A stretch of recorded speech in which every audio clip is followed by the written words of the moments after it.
স্বামী বলছে পর্দা করো, তোমাকে ভালোবেসে বলছি তুমি পর্দা করো, তুমি আমার অনেক প্রিয় একজন মানুষ, তুমি বেপর্দায় বাইরে যাবা, লোকজন দেখবে, কেমন হয়? ঠিক আছে, তোমাকে তো আমিই বিয়ে করেছি, তুমি আমার মানুষ, তোমাকে দেখবে কেন? প্রিয় মা ও বোনেরা, পর্দা ছাড়বেন না। আপনাদের জন্য 4টা কাজ: স্বামীর আনুগত্য করা, লজ্জাস্থানের হেফাজত করা, আপনার 5 ওয়াক্ত সালাত ঠিকঠাক মতো আদায় করা এবং রমজান মাসে সাওম রাখা। নবীজি বলেছেন সাল্লাল্লাহু আলাইহি ওয়াসাল্লাম, জান্নাতের যে কোনো দরজা দিয়ে ইচ্ছা আপনি প্রবেশ করতে পারবেন। আপনার জন্য সহজ। আর স্বামীর আনুগত্য বলতে আমি বুঝাইনি স্বামীর দাসত্ব করতে হবে, এটা বলিনি। এখনকার কিছু ফ্যামিলিস্ট মেয়ে আছে, ওরা আনুগত্য শব্দ মনে হয় যে দাসত্ব মনে হয়। আনুগত্য দাসত্ব এক জিনিস না। আনুগত্য কি? স্বামী কোরআন সুন্নাহর অনুকূলে কোনো কথা বলেছে, আপনি মানবেন। স্বামী বলছে পর্দা করো, তোমাকে ভালোবেসে বলছি তুমি পর্দা করো, তুমি আমার অনেক প্রিয় একজন মানুষ, তুমি বেপর্দায় বাইরে যাবা, লোকজন দেখবে, কেমন হয়? ঠিক আছে, তোমাকে তো আমিই বিয়ে করেছি, তুমি আমার মানুষ, তোমাকে দেখবে কেন? ঠিক আছে, তো এখন স্বামী ভালো কথা বলেছে, আপনি শুনলেন, এটা আনুগত্য। আর ওই স্বামী যদি বলে আসো তো, আমার কলিগরা এসেছে, ওকে খাবার সার্ভ করতে হবে, আসো খাবারটা পরিবেশন করো, এখন আপনি বেপর্দা হয়ে আপনার স্বামীর কলিগের সামনে খাবার পরিবেশন করতে শুরু করলেন, এটা কি আনুগত্য করতে হবে? এটা তখন আপনি আনুগত্য করবেন না। সিম্পল, কোরআন সুন্নাহর অনুগত কাজে আপনি স্বামীর আনুগত্য করবেন, বিপরীতে গেলে আপনি করবেন না। স্বামীর আনুগত্য মানে স্বামীর দাসত্ব নয়। আর এই হাদিসটা আপনি কেন ভুলে যান যে আল্লাহ রাসূল সাল্লাল্লাহু আলাইহি ওয়াসাল্লাম বলেছেন, আল্লাহ ছাড়া যদি কাউকে সেজদা করা যেত, সম্মান বুঝাচ্ছেন, আল্লাহ ছাড়া যদি কাউকে সেজদা করা জায়েজ হতো, আমি মেয়েদেরকে বলতাম যেন স্বামীকে সেজদা করে। কেন? কারণ আপনাকে রেসপন্সিবিলিটি, আপনার খাবার, আপনার ফুড, আপনার শেল্টার, আপনার মানে পুরো দায় দায়িত্ব নিজের হাড় ভাঙা পরিশ্রম দিয়ে, জীবনের ঝুঁকি নিয়ে স্বামী আপনার জন্য করে। সে আপনার সম্মান পাওয়ার যোগ্য তো? সে কি আপনার সম্মান পাওয়ার যোগ্য নয়? আপনি যদি সম্মানের হক আদায় না করতে পারেন তাহলে আপনি অকৃতজ্ঞ। আর অকৃতজ্ঞ মেয়ে কখনো জান্নাতে যাবে? একটা হাদিসে আছে, বেশিরভাগ মেয়ে জাহান্নামের যাওয়ার অন্যতম কারণ হচ্ছে তারা স্বামীর সাথে কুফুরি করে। কি করে? মানে সারা জীবন স্বামী ভালোবেসে যায়, ভরণ পোষণ দিয়ে যায়, সব চাহিদা পূরণ করে যায়, একদিন দেখবেন কথা কাটাকাটি হয়েছে, ওই দিন বলে বসবে যে তোমার কাছে আমি কিচ্ছু পাই নাই সারাদিন। এই যে কুফুরি, এই কারণে তারা জাহান্নামে যেতে পারে বেশি। আল্লাহ হেফাজত করুন। আমি আরেকটা কারণ হচ্ছে যে বেপর্দা। আপনাকে 4টা মূলনীতি ফলো করতে হবে। 1, এমন কোনো পোশাক পরবেন না যে পোশাকটা আটো সাটো, যেটা পরলে আপনার গায়ের কাঠামো বোঝা যায়। এটা বোরখা হলেও পরা যাবে না। আমি কি বুঝাতে পারছি? ডিজিটাল বোরখা দেখেন নাই? দেখছেন? মাশাআল্লাহ। আর কারা কারা দেখছেন? এদিকে চোখ বেশি যায় না? আচ্ছা, এমনি দেখা যায়, চোখ দিতে হয় না, এমনি দেখা যায়। ডিজিটাল বোরখা চলবে না, ডিজিটাল বোরখা চলবে না। আমার মত, এটা আমি মত দিচ্ছি, আমি আল্লাহর রাস্তায় সময় দিয়েছি অনেক দিন, এবং এখানে যে পর্দাটা শেখানো হয় এরকম পর্দা আমি অন্য কোথাও দেখিনি। এত চমৎকার পর্দা শেখানো হয়। কারা কারা সময় লাগিয়েছেন? 3 দিন 7 দিন সময় দিয়েছেন কারা কারা? বেশিরভাগই দেন নাই। সমস্যা নাই, দিতে হবে, আমি বাধ্যতামূলক বলিনি আপনাকে।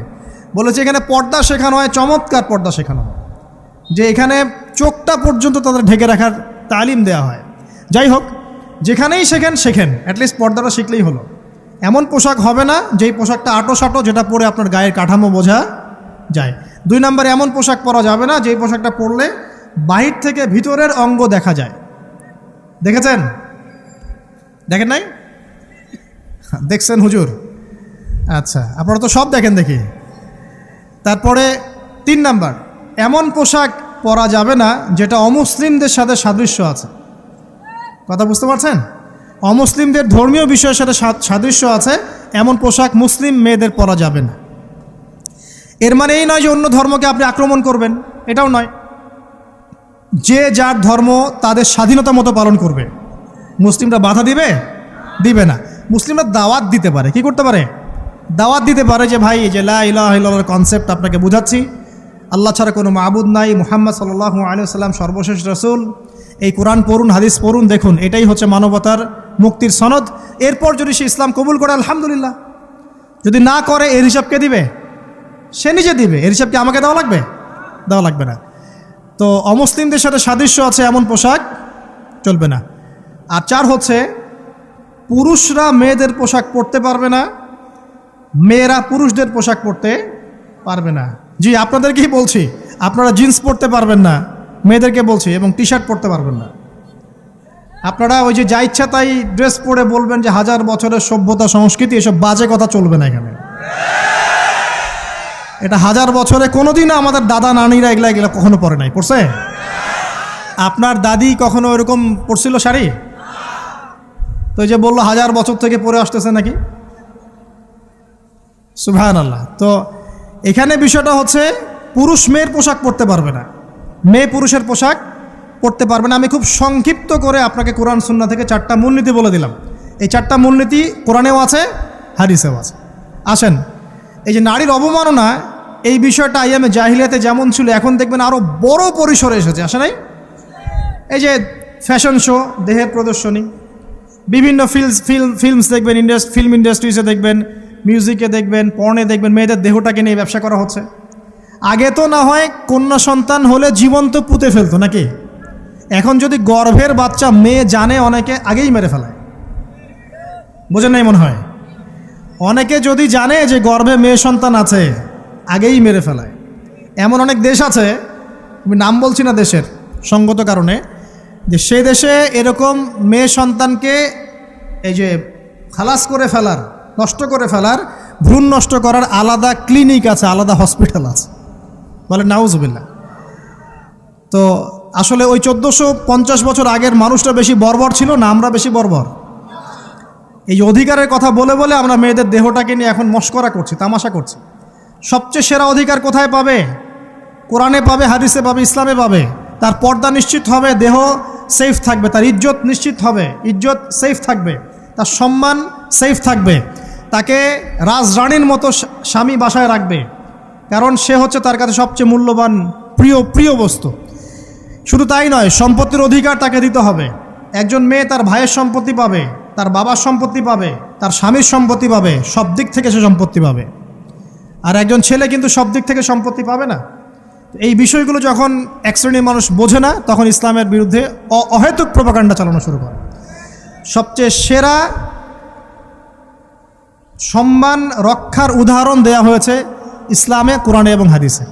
এই কথাটা আপনাদের মা বোনদেরকে বোঝাবেন, তবে নম্রতার সাথে বোঝাবেন, কারণ উচ্চবাচ্য করলে তারা কথা শুনবে না।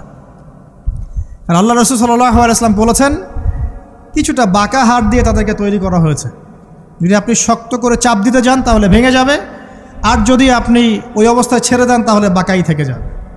এখানে আপনাকে হিকমা অবলম্বন করতে হবে। আল্লাহ পাক তৌফিক দান করুন। একটা বিষয় বলছিলাম, ওই যে শিরকের পাপ এখন গ্লোবালাইজেশন হয়েছে না, ওই সুদের পাপ এখন গ্লোবালাইজেশন হয়েছে না। গ্লোবালাইজেশন বোঝেন? মানে বিশ্বায়ন, পুরো বিশ্বে ছড়িয়ে পড়েছে না। আরেকটা হচ্ছে এই যে মেয়েদের অবমাননা, এটা সারা বিশ্বে ছড়িয়ে পড়ে নাই? আচ্ছা, আর দুটা বলবো, এরপর বলে আমি শেষের দিকে যাচ্ছি। আসেন, একটা হচ্ছে মাদক। আইয়ামে জাহিলিয়াতের অন্যতম সেরা পাপ ছিল কি?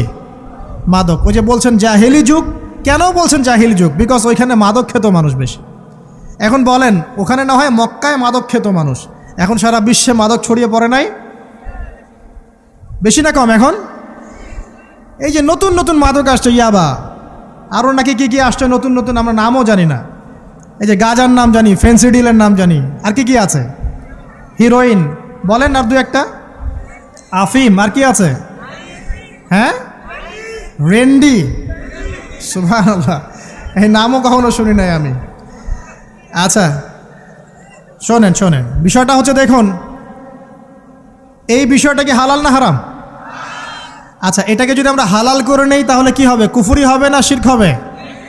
শিরক কুফর দুটোই হচ্ছে। কিন্তু এখন মক্কার কিছু মানুষ মাদক খেয়েছে বুঝলাম, আল্লাহ রাব্বুল আলামিন ধাপে ধাপে এখান থেকে বের করেছেন। প্রথমে বলেছেন মদ খেয়ে নামাজের ধার কাছে যেও না।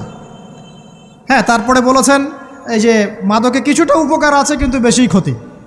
তারপর বলেছেন খেয়ে নামাজের কাছে যেও না। তারপর ধাপে ধাপে শেষের দিকে এসে আল্লাহ পাক বলেছেন যে এটাকে ছেড়ে দাও। সূরা মাইদায় পড়ে দেখেন, এটা শয়তানের কাজ।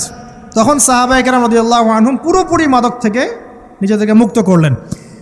এরপরে কি কখনো তারা মাদক ছুঁয়েও দেখেছেন? বরং মাদক দ্রব্য সেবন করলে 40টা লাঠি বেত্রাঘাত করতে হয়, ইসলামিক শাস্তি। কয়টা লাঠি? আর উমর রাদিয়াল্লাহু আনহুর সময়ে 40 লাঠিকে বাড়িয়ে 80 লাঠি করা হয়েছিল। কত লাঠি? 80 লাঠি কিন্তু আরও একটা পাপের শাস্তি আছে, বলবো? অপবাদ, এখন যেটা বেশি দেওয়া হয়, অপবাদ, মিথ্যা অপবাদ, সতী সাধী নারীর উপরে মিথ্যা অপবাদ, এর শাস্তি হচ্ছে 80 লাঠি। আবার 100 লাঠির শাস্তি আছে, 100 লাঠি। এটা কিসের জানেন? জিনা, জিনা। এই যে যারা করছেন, এর শাস্তি হচ্ছে 100 লাঠি, তাও জনসমক্ষে দিতে হবে, গোপনে না। আর 1 বছরের জন্য এলাকা ছাড়া করতে হবে। রজম একটা শাস্তি আছে, রজম। এটা কি? রজম মানে পাথর নিক্ষেপ করে হত্যা। এটা তো বর্বর, তাই না? অমানবিক, মধ্যযুগীয়। এসব কথা শুনছেন না? শোনেন, কিছু কিছু বিষয় আছে যে বিষয়গুলো করার পরে এই পৃথিবীতে মানুষ বেঁচে থাকার অধিকারটা হারিয়ে ফেলে। কথা বুঝতে পারছেন না মনে হয়? কিছু কিছু পাপ আছে, এগুলো করলে পরে মানুষ এই পৃথিবীতে বেঁচে থাকার অধিকারটা হারায় ফেলে। যেমন কোনো বিবাহিত ব্যক্তি যদি জেনা করে, নাউজুবিল্লাহ, কোনো ছেলে যদি কোনো ছেলের সাথে যৌন সম্পর্ক করে, সমকামী করে, বা এটাকে যেটা গে মানে যেটা কি বলে, সমকামিতা, ঠিক আছে, এই কাজ যদি কেউ করে, নোংরা কাজ যদি কেউ করে, কোনো মেয়ে যদি কোনো মেয়ের সাথে এরকম কোনো কাজ করে, একই পাপ। এইসব পাপ করলে পরে এই পৃথিবীতে বেঁচে থাকার অধিকারটা সে হারিয়ে ফেলে। কথা কি বুঝতে পারছেন? আচ্ছা, তখন শাস্তি হচ্ছে আল্লাহ রাব্বুল আলামিন পাথর নিক্ষেপ করে হত্যা করতে বলেছেন।